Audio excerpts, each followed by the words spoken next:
Pathanamthitta SFI മുൻ ജില്ലാ പ്രസിഡന്റിനെ മർദ്ദിച്ച ഡിവൈഎസ്പി മധു ബാബുവിനെ സർക്കാർ സംരക്ഷിച്ചതിന് തെളിവ് പുറത്ത്. മധു ബാബുവിന് എതിരെ അച്ചടക്ക നടപടി ആവശ്യപ്പെട്ട് റിപ്പോർട്ട് നൽകിയിട്ട് 9 വർഷമായി. മധു സേനയ്ക്ക് കളങ്കമെന്നായിരുന്നു അന്നത്തെ SP ഹരിശങ്കറിന്റെ റിപ്പോർട്ട്.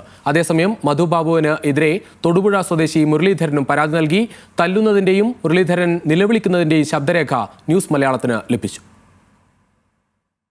കോന്നി പോലീസ് സ്റ്റേഷനിലേക്ക് കൊണ്ടുപോയി എന്നെ സെല്ലിനുള്ളിലേക്ക് കയറ്റുകയും എൻ്റെ വസ്ത്രങ്ങളാകെ അഴിച്ചു മാറ്റി എൻ്റെ കാലിൻ്റെ വെള്ള നിരവധി തവണ ലാത്തികൾ കൊണ്ട് അടിച്ച് കാലിൻ്റെ വെള്ള പൊട്ടിച്ചു. ഇന്നും എൻ്റെ കാലിൽ അതിൻ്റെ പാടുകൾ അവശേഷിക്കുന്നുണ്ട്.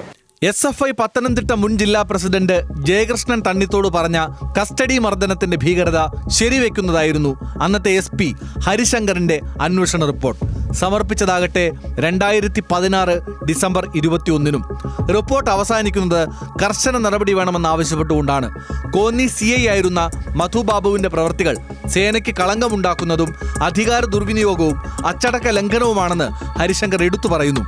ജയകൃഷ്ണൻ മർദ്ദനത്തിനിരയായി എന്ന് കണ്ടെത്തിയതായി DGPക്ക് കൊടുത്ത റിപ്പോർട്ടിൽ ഹരിശങ്കർ സ്ഥിരീകരിക്കുന്നുണ്ട്.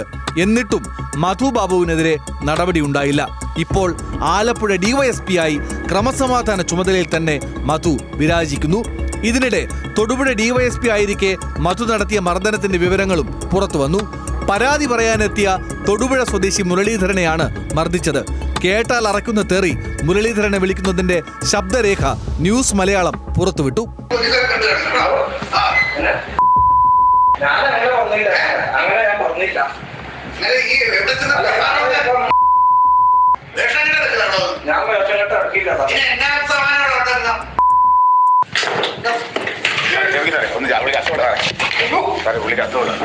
വയർലെസ് സെറ്റിന്റെ എയർ കൊണ്ട് ഇരുന്ന കസേരയിൽ നിന്ന് മറിഞ്ഞു വീണെന്നും മധുബാബു ക്രൂരമായി മർദ്ദിച്ചെന്നും മുരളീധരൻ പറയുന്നു.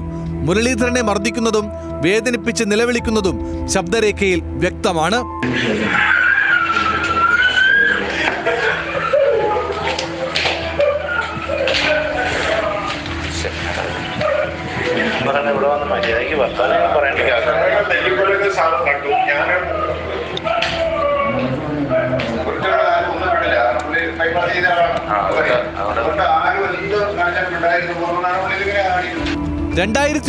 ഡിസംബറിൽ നടന്ന ഈ സംഭവത്തെക്കുറിച്ച് പരാതി കൊടുത്തിട്ടും നടപടി ഉണ്ടായില്ലെന്ന് മുരളീധരൻ പറയുന്നു. കേസ് ഒത്തുതീർക്കാനാണ് പലരും ശ്രമിച്ചതെന്നും നീതി വേണമെന്നും മുരളീധരൻ ന്യൂസ് മലയാളത്തോട് പറഞ്ഞു. ഹൃദയ സംബന്ധമായിട്ട് ഓപ്പറേഷൻ നടത്തിയ ആളാണ് സാറേ, തല്ലല്ലേ എന്ന് പറഞ്ഞ് അവൻ വളരെ ഒച്ചത്തിൽ പറയുകയും ഇതൊന്നും വകവെക്കാതെ പുള്ളി വീണ്ടും ഞാൻ കസേരയിലേറ്റിരുന്നു. അപ്പോഴത്തേക്കും വീണ്ടും ഇദ്ദേഹം നെഞ്ചിന് ഷൂ ഇട്ട് ചവിട്ടിയതോടുകൂടി അപ്പുറം 2 സൈഡിലും കസേര സഹിതം ഞാനങ്ങ് മറിഞ്ഞു വീണു. ഹരിശങ്കറിന്റെ റിപ്പോർട്ടിൽ പറയും പോലെ മധു ബാബുവിനെതിരെ കസ്റ്റഡി മർദ്ദന പരാതികൾ നിരവധിയാണ്.